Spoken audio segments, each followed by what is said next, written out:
At 2:47 a.m., two masked men entered the gas station thinking they'd found an easy target. The old man standing alone at the register seemed to tremble with fear. When they shouted, "Open the register," he slowly raised his hands. Then something happened. His eyes changed, his posture changed, and the things he learned 40 years ago in the Mekong Delta came flooding back. Welcome to the Vietnam Stories. Before we begin this powerful tale, tell me in the comments what city you're watching from today. And if you believe stories like this need to be remembered, hit that subscribe button to help us keep them alive. The gas station on the edge of Amarillo, Texas never closed.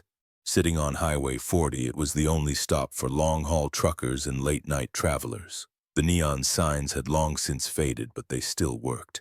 Inside, working the night shift, the same man always stood watch. Frank Miller was 67 years old, gray-haired and quiet. He'd worked this shift for 15 years. 11 p.m. to 7 a.m. Never complained, never showed up late. When his boss Dave hired him, he hadn't even asked for references, just said he needed someone reliable. Frank was reliable. Every night he followed the same routine. He'd prepare his thermos of coffee and bring an old Western magazine. When customers came in, he was polite but didn't talk much. "Good evening," he'd say, take their money, give them change. That was it. Nobody had ever wondered about Frank's past. Nobody had asked what those faint white lines on his arms were. Nobody noticed that sometimes he'd step outside at midnight and stare at the horizon for long minutes. Nobody knew that sometimes he'd wake up screaming from dreams, then sit bolt upright in silence. The regulars called him Pops or the old guy. Half of them figured he was just some retired trucker with too much time on his hands. But the staff had noticed something different. The way he moved, the way he checked his surroundings with quiet precision. The way his eyes would focus not on the paper target downrange, but on the metal behind it, as if judging wind speed that wasn't even there. That night, October 23rd, Thursday night, everything seemed normal. Frank stood behind the register, sipping his coffee. Outside, a light breeze stirred, making the fluorescent lights above the pumps flicker. It was approaching 2:30 a.m., the quietest hours. A car pulled up. Red sedan, license plates obscured. It parked slowly. Frank didn't look up. Sometimes people just wanted to park and rest. But when the car doors opened, two figures emerged. Both wore hooded sweatshirts, one tall, one short. They walked slowly toward the store. Frank felt something in that moment, an old feeling, a feeling he recognized from 40 years ago. Body language, movement patterns, the attempt to conceal. Adrenaline began coursing slowly through his veins, but this wasn't fear. This was something else. The door chimed. Two men entered. Frank looked up and smiled. "Good evening, gentlemen. How can I help you?" The tall one stepped forward. He had a black bandana across his face. Just picking up a few things." Frank nodded. "Sure thing. Take whatever you need." The two men began walking around the store. But Frank was watching them. Eye movements, hand positions, tension. He'd seen this before, under much more dangerous circumstances. The tall one whispered something to the short one. The short one nodded. Both began walking toward the register. Suddenly, the tall one approached the counter. He slipped his hand inside his jacket. "Hey, old man," he said, his voice shaking. "We need you to open that register." Frank blinked. "Excuse me?" The short one moved closer too. Something metallic glinted in his hand. "Open the register, we said." Frank's heart began beating faster. But this wasn't fear. This was something different, something familiar. His body seemed to shift into autopilot. Okay, he said, slowly raising his hands. "Let's stay calm. Nobody needs to get hurt." The tall one pulled out his gun, an old pistol. He held it awkwardly, inexperienced. "Move fast. Get everything out of that register." Frank walked toward the register with his hands up. "Boys, this money won't change your lives. Maybe there's another way." "Shut up," the short one yelled. "Just give us the money." Frank pressed the register keys. The cash drawer opened. Maybe $300 inside. Night shifts didn't see much business. "Here," Frank said, extending the money. That's all there is. The tall one grabbed the cash. That's it? There's gotta be more. Night shift, Frank explained calmly. We don't keep much cash. Security reasons. The short one was getting agitated. Check under the register. Registers always have secret compartments. Frank shook his head. Nothing under the register, but... He paused. But what? The tall one moved the gun closer. There's a small safe in the back room. Might be more money in there. The two robbers looked at each other. The tall one nodded. Go get it, but don't try anything clever. Frank walked toward the back room with his hands up. He opened the door and went inside. The back room was small, like a storage area, shelves, boxes, and a small desk in the corner. Frank went to the desk and opened the drawer. There was no money inside. But there was something else. A 40-year-old photograph, black and white. 6 men in jungle fatigues, war paint on their faces, all young, all lethal. A helicopter behind them. And in the center, young Frank Miller. And in the bottom drawer of the desk, wrapped in newspaper, a cold and heavy object. Frank hadn't used it since 1975. Frank took a deep breath. He looked at the photograph. 6 friends. Only 2 had made it home. Him and Tommy Ghost Rodriguez. The others had stayed at Khe San, Hamburger Hill, on the Cambodia border. "Hurry up!" came a shout from outside. Frank unwrapped the package. Inside, maintained and ready, was an old Colt 45. Same weight, same feel, as if he'd used it yesterday. Muscle memory flooded back instantly. For a moment he hesitated. He hadn't touched this weapon in 40 years. For 40 years he'd tried not to be that man. Quiet Frank. Gas station Frank. Frank who didn't bother anyone. "Last warning," the tall one shouted. Frank tucked the gun into his waistband, covered it with his shirt. Then he raised his hands again and walked back out.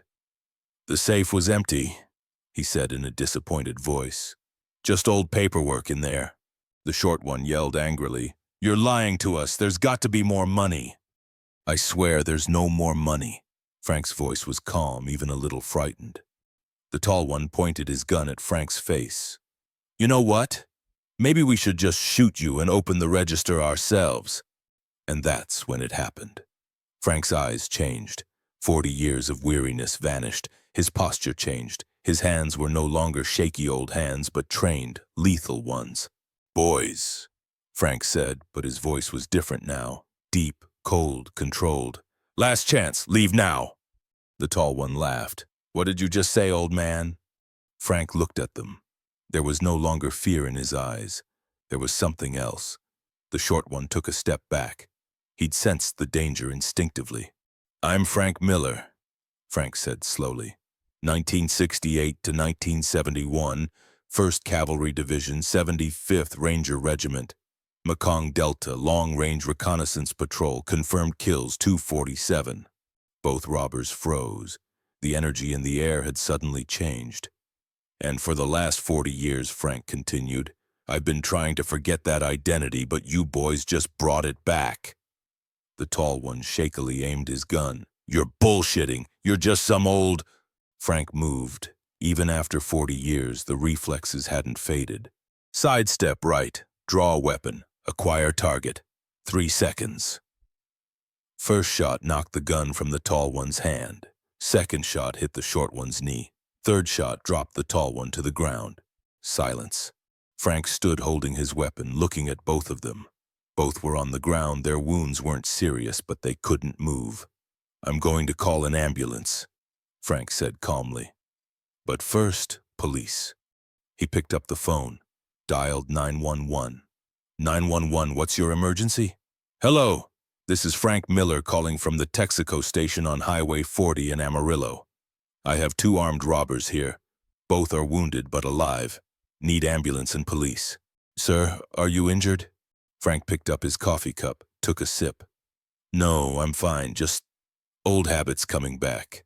20 minutes later, the place was filled with police cars and ambulances. Sheriff Tom Bradley had known Frank for 15 years, but he'd never seen Frank like this before tonight. "Frank," the sheriff said, "what happened here?" Frank finished his coffee. 2 kids tried to rob the place. I defended myself. The sheriff looked around. The 2 robbers were being loaded into ambulances. Both were conscious. Their wounds were clean, professional looking.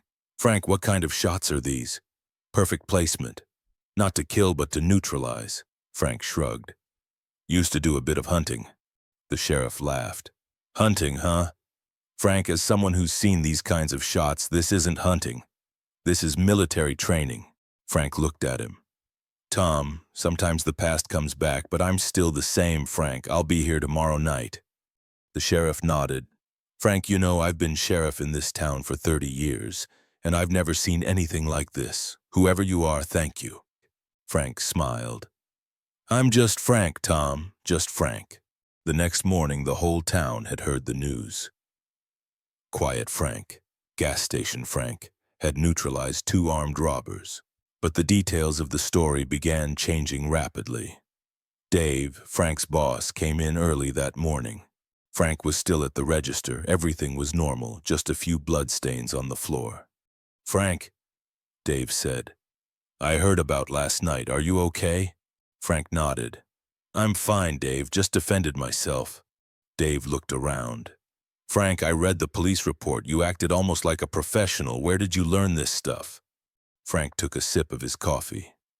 Dave, some things aren't learned. They're lived. What do you mean? Frank looked at him. For the first time in 15 years, he really looked at Dave. In 1968, I was 18 years old. I went to Vietnam, stayed 3 years. When I came home, I tried to adapt to civilian life. It's been 40 years. Dave's jaw dropped. You're a Vietnam veteran? Yes. Why didn't you ever say anything? Frank shrugged. Because I didn't want to be that man anymore. I just wanted to be Frank. Gas station Frank. Dave was quiet. Then, Frank, you're a hero. Frank smiled. No, Dave, I'm just an old man. But sometimes, very rarely, the old Frank comes out. Last night was one of those times. Later that day, townspeople began coming to the gas station. Not just for gas, but to see Frank. Everyone was curious. How had quiet Frank taken down 2 armed robbers? Frank tried to act normal, but people looked at him differently now. There was respect mixed with a kind of awe in their eyes. That evening, an older man came by, in a pickup truck.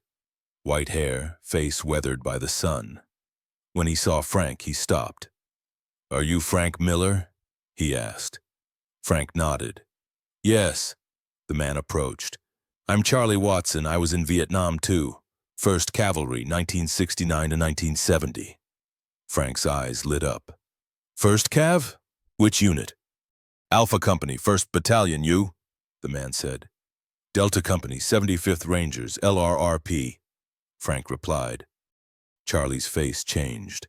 You were LRRP. Jesus Christ, I never saw you guys. We just heard the stories, ghost patrols, men who spent weeks in the jungle. Frank grew uncomfortable. Charlie, those days are behind us. Frank, Charlie continued, I heard about last night. Read it in the police report, too. Perfect shots. Non-lethal, but effective. That's LRRP training, isn't it? Frank looked at him. Charlie, I'm not that man anymore. Charlie shook his head. Frank, you're always that man. You're just hiding it. And it's good for this town that you didn't hide it completely. That night when Frank came on shift, the gas station felt different. People were coming by, not just for gas, but to see him, to thank him. A young man came in, wearing military uniform. Sir, he said, I'm Corporal Jackson. I'm from Fort Hood. I heard about last night. Frank nodded.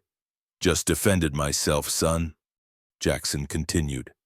Sir, are you a Vietnam veteran? Yes. What unit? Frank hesitated. Then 75th Rangers, LRRP. Jackson's posture changed. He came to attention. Sir, I offer you my respect. Frank felt uncomfortable. Son, no need. I'm just... Sir, Jackson continued, you're a legend. We still train on LRRP operations. You guys laid the foundation for modern special operations. Frank looked at him. This young soldier was telling him about his own past after 40 years. "Jackson," Frank said, "how old are you?" 22, sir. "I was 18 when I went to Vietnam, about your age, and back then the things we did weren't normal, but they had to be done." Jackson listened quietly. "Now," Frank continued, "I try to live a normal life, a quiet life, but sometimes the past comes back." "Sir, the past coming back is a good thing because your skills, your experience, they're still valuable." Frank smiled. "Jackson, you're a good soldier, but keep forgetting about me. I'm just Frank." Jackson saluted. "Understood, sir, but I won't forget." As the night went on, other visitors came too. A middle-aged man arrived. "I'm Mike Rodriguez. My son Luis was working the ambulance last night. He transported the 2 men you wounded to the hospital." Frank tensed. "How are they?" Mike smiled. "They're fine, but Luis told me something. He saw those wounds. Perfect placement. Not to kill, but to stop. Professional." Frank remained quiet. Mike continued. "Frank, I was in Vietnam too. Navy, riverine operations in the Mekong Delta, 1970 to 1971. Frank's eyes widened. "Riverine? Brown water Navy?" "Yes, and sometimes we'd pick up LRRP teams for extraction. We knew you guys, Frank. You were legends." Frank lowered his head. "Mike, those days are long gone." "No, Frank. Those days are still here." Mike pointed to his chest. "And last night you protected this town just like you protected us in Vietnam." Frank looked at him. "Mike, I just defended myself." Mike shook his head. "Frank, you did much more than that. You showed this town that real heroes still exist, living quietly, nobody knowing, but appearing when needed." Frank's eyes welled up. For the first time in 40 years, someone understood. "Mike," Frank said, "I wasn't trying to be that man, I just wanted to live a normal life." "And you did, Frank. You lived a normal life for 40 years, but last night that normal life was threatened, and you protected it, just like you did as a soldier." Frank was quiet. Then, "Mike, thank you." Mike extended his hand. Frank shook it. "Frank," Mike said, "you can try to forget, but we won't forget you, because you're our hero, our quiet hero." Months passed. As Frank's story spread, other Vietnam veterans began visiting, not just from Amarillo, but from all over Texas, even from other states. A college student named Tommy came by. "Sir, I'm a history major. I'm studying the Vietnam War. Could I write your story?" Frank told him his long story. Tommy wrote it perfectly and published it. Lieutenant Sarah Chen came by. "Sir, I'm in military intelligence. I want to learn LRRP tactics." Frank taught her real jungle warfare techniques. One day, a special visitor arrived. A black sedan pulled up. A man in uniform got out. He had colonel insignia on his shoulders. "Miller," the colonel said, "how long has it been?" Frank came to attention. "Colonel Henderson, 40 years, sir." Henderson smiled.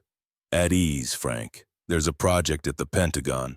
We're documenting Vietnam veteran stories, and you are one of the best LRRP operators." Frank hesitated. "Sir, I don't want to be that man anymore." "Frank, you've been quiet for 40 years. But now it's time. You can train young soldiers, share your experience." "Sir, I'm 67 years old." Henderson laughed. "Frank, last night you perfectly neutralized 2 robbers. After 40 years, you're still strong." Frank thought about it. "Sir, could it be part-time?" "Perfect, Frank. We're waiting for you in Arlington." Frank's last night working the regular shift at the gas station arrived. Many people came by to thank him. Frank thanked them all. "I'm just Frank, but now I don't need to hide my past anymore, and maybe my experience can help others." When morning came, Frank left the gas station, but this time it wasn't a farewell. This time it was a new beginning. After 40 years, the quiet warrior was returning to service, this time to share his wisdom, to transfer his experience, And that gas station in Amarillo, Texas was no longer just a gas station. Now it was a symbol of humble service, a symbol of hidden heroes. Frank Miller was no longer just a night attendant. Now he was a living legend. But most importantly, he was still the same Frank. He just didn't need to hide anymore. So do you have a Frank in your life? Someone living quietly, hiding their past, but emerging when needed? Share their names in the comments, tell their stories. Because at the Vietnam Stories, we believe these quiet heroes should never be forgotten. If this story moved you, subscribe and share. Help keep these stories alive. We'll see you in the next video. And remember, if you ever see an old attendant at a gas station late at night, treat him with respect, because you never know who he might be.